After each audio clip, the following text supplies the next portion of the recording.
इयत्ता चौथी, विषय शिवछत्रपती, परिसराभ्यास भाग 2, पाठ 10वा, शर्तीने खिंड लढवली या पाठाचे संपूर्ण स्वाध्याय आपण पाहणार आहोत.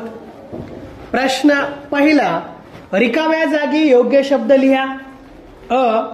सिद्धी जोहरने टिंबटिंब गडाला चौफेर वेढा घातला.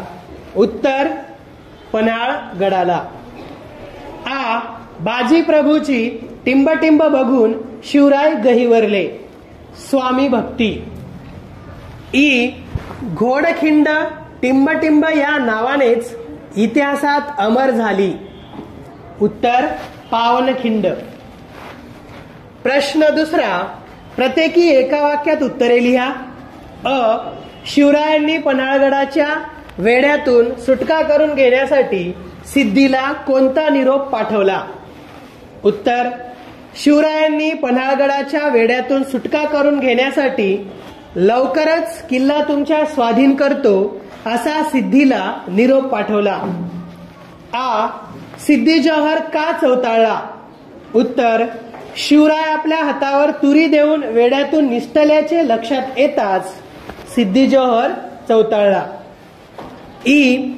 विशाळगडाकडे जाताना शिवराय बाजी प्रभूला काय म्हणाले?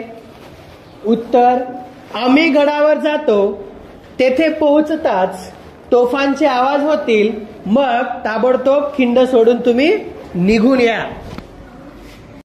प्रश्न तिसरा, 2-3 वाक्यात उत्तरे लिहा. पन्हाळगडाच्या वेढ्यातून बाहेर पडण्यासाठी शिवरायांनी कोणती युक्ती योजली? उत्तर, पन्हाळगडाच्या वेढ्यातून बाहेर पडण्यासाठी शिवरायांनी एक युक्ती योजून 2 पालख्या सज्ज केल्या. एका पालखीतून सोंग घेतलेला शिवाजी दिंडी दरवाजातून बाहेर पडणार. ही पालखी शत्रू सैन्याला सहज दिसणार असल्याने ती पकडली जाणार. त्याच वेळी दुसऱ्या पालखीतून शिवराय अवघड वाटेने बाहेर पडून वेढ्यातून निसटून जाणार.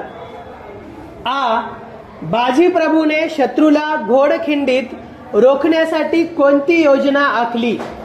उत्तर, बाजी प्रभूने शत्रूला घोडखिंडीत रोखण्यासाठी मावळ्यांच्या तुकड्या पाडल्या व त्यांना जागा नेमून दिल्या. खिंडीच्या तोंडावर मावळ्यांची पोलादी फळी उभी करून बाजी प्रभू स्वतः खिंडीच्या तोंडाशी उभा राहिला. शत्रू खिंडीत आला की वरून जमा केलेल्या दगडगोट्यांचा वर्षाव करायचा. अशी शत्रूला घोडखिंडीत रोखण्यासाठी बाजी प्रभूने योजना आखली. प्रश्न चौथा, कारणे लिहा. आदिलशहा भयंकर चिडला. उत्तर, विजापूर दरबारातील बलाढ्य सरदार अफजल खान याचा शिवरायांनी वध केला होता. त्यामागोमाग त्यांनी विजापूरकरांच्या ताब्यातील पन्हाळगड जिंकला. त्यामुळे विजापूरचा सुलतान आदिलशहा भयंकर चिडला. शिवरायांच्या सेवेमधील शिवा काशीद अमर झाला. उत्तर, शिवरायांप्रमाणे दिसणाऱ्या शिवा काशीदची पालखी शिवरायांची आहे असे समजून शत्रूच्या सैनिकांनी ती पकडली व सिद्धी जोहरच्या छावणीत नेली. तोपर्यंत शिवराय दुसऱ्या अवघड वाटेने गडाबाहेर पडले. इकडे थोड्या वेळाने सोंग घेतलेल्या शिवाजीचे सोंग उघडकीस आल्यावर सिद्धीने त्याला ठार केले. अशा रीतीने शिवरायांसाठी आणि स्वराज्यासाठी आत्मबलिदान करून शिवरायांच्या सेवेतील शिवाजी अमर झाला. पावनखिंड इतिहासात अमर झाली. उत्तर, स्वामी भक्त बाजी प्रभूने घोडखिंड अखेरपर्यंत लढवली. शिवराय गडावर पोहोचण्याची खून म्हणून केलेल्या तोफांचे आवाज कानी पडल्यावरच त्या वीराने प्राण सोडला. अशा तऱ्हेने स्वामी भक्ताच्या रक्ताने घोडखिंड पावन झाली. त्यामुळे पावनखिंड या नावाने ती इतिहासात अमर झाली. पुढचा प्रश्न 5वा, कोणते लिहा. शूर पण क्रूर होता. उत्तर, सिद्धी जोहर. घोडखिंडीत शर्तीची झुंज देणारे.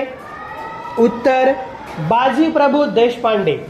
ई वेड्यातून निसटून जाणारे. उत्तर शिवाजीराजे.